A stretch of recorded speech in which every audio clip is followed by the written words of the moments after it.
राम राम। जैसे मैंने आपको पिछली एक कथा में बताया कि रामायण के कुछ ऐसे पात्र हैं जिनके बारे में जितना भी बोल लो, लेकिन बोलने के पश्चात ये लगता है कि कुछ कम बोला गया है, कुछ छूट गया है, कुछ रह गया है। रामायण का एक ऐसा ही पात्र है मेरे भाई बहन, उर्मिला जी का।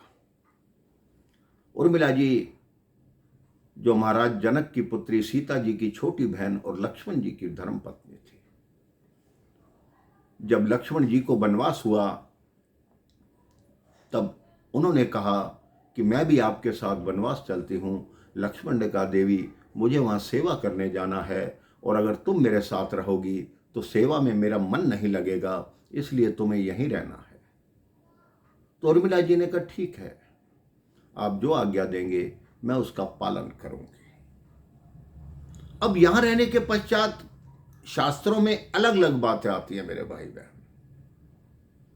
कई शास्त्र कहते हैं कि उर्मिला जी उसी खिड़की पर बैठी रही, रोज लक्ष्मण जी के लिए एक दिया जलाती थी और प्रतीक्षा करती रहती थी। और कोई शास्त्र कहते हैं कि लक्ष्मण जी जब पहली रात दूसरी रात वहां पहुंचे तो उनको रात्रि में निद्रा आती थी। उन्होंने कहा, अगर मुझे निद्रा आएगी तो मैं अपने भैया भाभी की रक्षा कैसे करूंगा। उन्होंने निद्रा देवी की स्तुति की। निद्रा देवी प्रस्तुत हो गई। निद्रा देवी ने कहा, क्या चाहते हो। कहते, ऐसा हो कि मुझे निद्रा ना आए। तो निद्रा देवी ने कहा, ऐसा तो हो नहीं सकता, लेकिन यह हो सकता है कि तुम्हारी निद्रा कोई और ग्रहण कर ले। तब लक्ष्मण जी ने कहा, ठीक है, आप मेरी निद्रा मेरी धर्म पत्नी को दे दो, वो हर बात को स्वीकार कर लेगी। निद्रा देवी उर्मिला जी के पास पहुंची। उर्मिला जी को कहा कि आपके पति ने ऐसा आदेश दिया है कि उनकी निद्रा भी आपको देनी होगी। उर्मिला जी ने सहर्ष स्वीकार किया।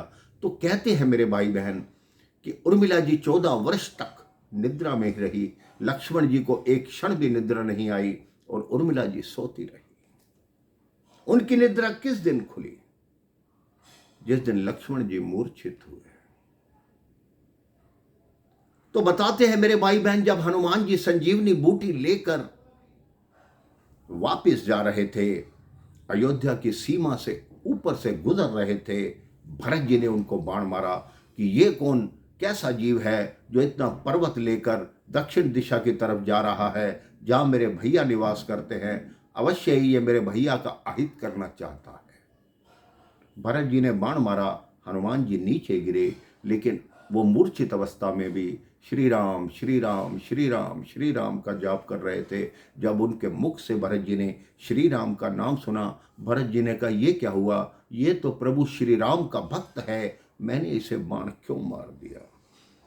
कहते, अगर मैंने सत्य मन से अपने भैया से प्रेम किया है, उनकी भक्ति की है, तो इनकी मूर्छा इसी क्षण खुल जाए। उसी क्षण हनुमान जी एकदम सजग हो गए, उठ गए। तो ये सारा समाचार अयोध्या के महलों तक पहुंचा। सब लोग भाग कर आए। उनसे पूछा गया कि आप ये पर्वत लेकर कहां जा रहे हैं। हनुमान जी ने बताया कि ऐसे ऐसे रावण ने मां जानकी का हरण कर लिया और युद्ध चल रहा है, उसमें भैया लक्ष्मण मूर्छित हो गए हैं, मैं ये संजीवनी लेकर जा रहा हूं। सबसे पहले कौशल्या जी ने हनुमान जी के कान में कुछ कहा। मां कौशल्या ने कहा, राम से कहना अगर लक्ष्मण को कुछ हो गया तो तुम भी वापस मत आना, आना तो तीनों, नहीं तो अपना मुख मत दिखाना। हनुमान जी आश्चर्यचकित रह गए, ये मां कैसी आई। इतने में सुमित्रा मां आई, शत्रुघ्न का हाथ पकड़ा। राम से कहना एक बेटा लक्ष्मण तो कुर्बान, ये लो शत्रुघ्न को ले जाओ। राम से कहना तुम चिंता मत करो, उसके ऊपर से मेरे 100 लक्ष्मण कुर्बान। अपने मन में ये शंका मत लाए कि उसने लक्ष्मण को मारा है, नहीं है लक्ष्मण, कोई बात नहीं, बिना लक्ष्मण के राम और सीता लौट आए। अब हनुमान जी सारा दृश्य देख रहे हैं, सबके आंख में आंसू हैं, लेकिन एक ऐसी देवी खड़ी है जिसकी आंख में कोई आंसू नहीं। हनुमान जी ने देखा कि ये कौन है। उन्होंने कहा, ये लक्ष्मण जी की धर्म पत्नी है उर्मिला। उन्होंने कहा, देवी मुझे गृहस्थी का इतना पता नहीं है, लेकिन आपके पति मृत्यु की शैया पर पड़े हैं और आपकी आंखों में आंसू तक नहीं। उर्मिला जी ने बड़ा सुंदर जवाब दिया कि मेरे पति को मैं अधिक जानती हूँ या आप अधिक जानते हैं। हनुमान जी ने कहा नहीं, आप ही जानती हैं, मैं उतना कहाँ जान पाऊंगा। कहते आप युद्ध भूमि से आए हैं, कहते वहां का दृश्य मुझे बताओ, क्या दृश्य है। कहते राम जी रो रहे हैं, लक्ष्मण जी उनकी गोद में हैं, मूर्छित है। तो कहते रोता कौन है, उर्मिला जी ने पूछा। कहते जिसे दर्द होता है। कहते आपको नहीं ज्ञात हनुमान जी, मेरे पति 14 वर्ष से सोए नहीं और उनके रोम रोम में श्री राम का निवास है। जो वो बाण लगा है, जो वो शक्ति लगी है, मेरे पति को लगी ही नहीं, वो प्रभु श्री राम को लगी है, इसलिए वो रो रहे हैं और मेरे पति आराम से सो रहे हैं। और आप क्या कहते हो कि मेरे पति को कुछ होगा। कहते कभी नहीं होगा। कहते अच्छा, मुझे हनुमान जी बोले मुझे आज्ञा दो, ये ना हो मेरे वहां पहुंचने से पहले सूर्योदय हो जाए। उर्मिला जी कहते कोई सूर्योदय नहीं होगा, क्योंकि सूर्य हमारे पिता हैं, हम सूर्यवंशी हैं। वो कोई पिता ये नहीं चाहेगा कि मेरे निकलते ही मेरे पुत्र का देहांत हो जाए, इसलिए आप निश्चिंत होकर जाओ, ऐसा कुछ नहीं होगा। तो ऐसा पात्र था मेरे भाई बहन उर्मिला जी का।